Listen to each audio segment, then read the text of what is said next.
Ito po, i-assemble na natin. So, kakabit na po natin itong slide stop at front locking block.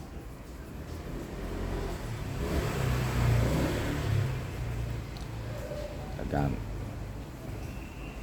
Ayan po, tatapat nyo lang po siya. Pag nakatapat na po, ilulubog nyo lang para po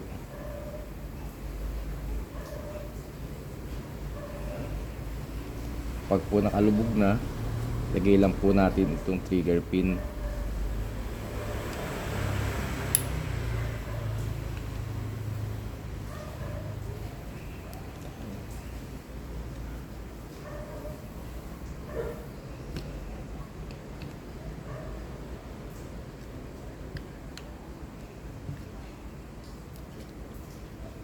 Hindi lang po nakatapat, so i-align natin.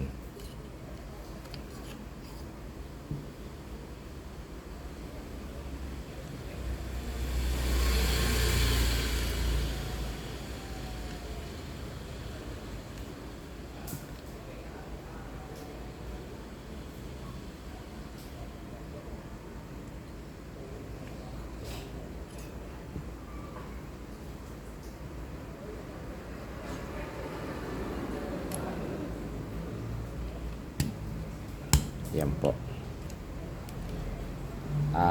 Susunod po ay lalagyan natin ng bagong roll pin na rin para po maganda po. Meron po tayong bagong roll pin.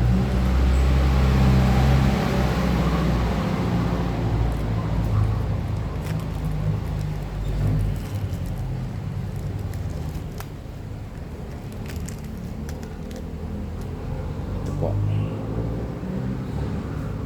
Ating bagong roll pin.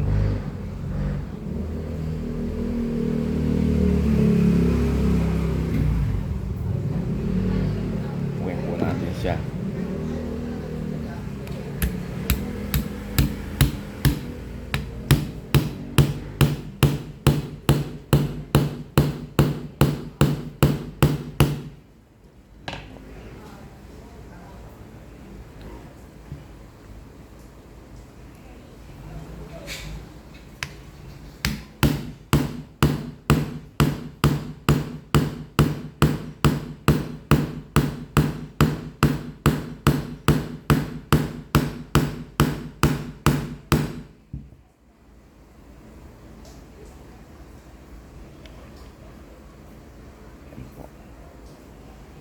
Ayan, gagamitan na po natin siya ng roll pin punch.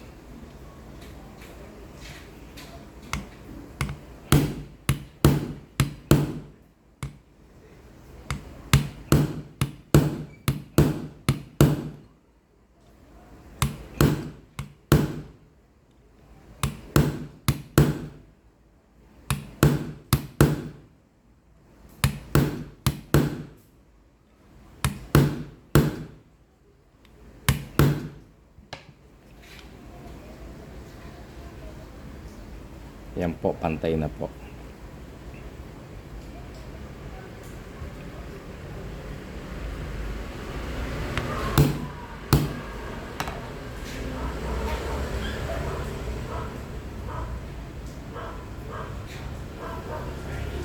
Yan po, maganda na po. Pantay na pantay po. Konti pa.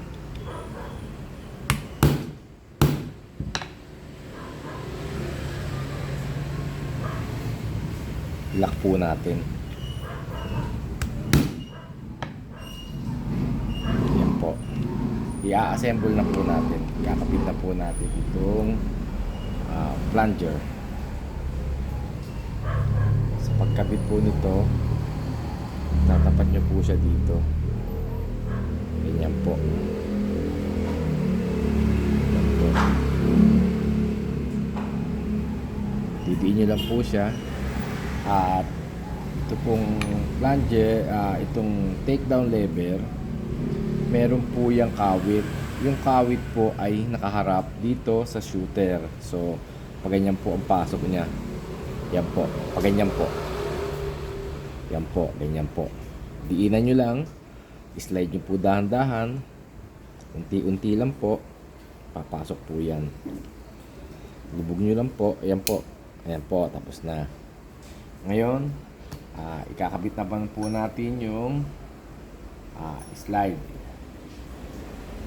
Ito nga po pala ay napalitan na rin natin ng spring. Gamit po natin is yung blue na spring ng HBI. So, ayan po, naikabit na po natin. Ang naiwan po ay yung red. So, naka CGW striker na din po ito. Ayan po. Ayan po ang ating HBI trigger kit. Ikabit na po natin. Ayan po. Kakabit po natin itong ating slide.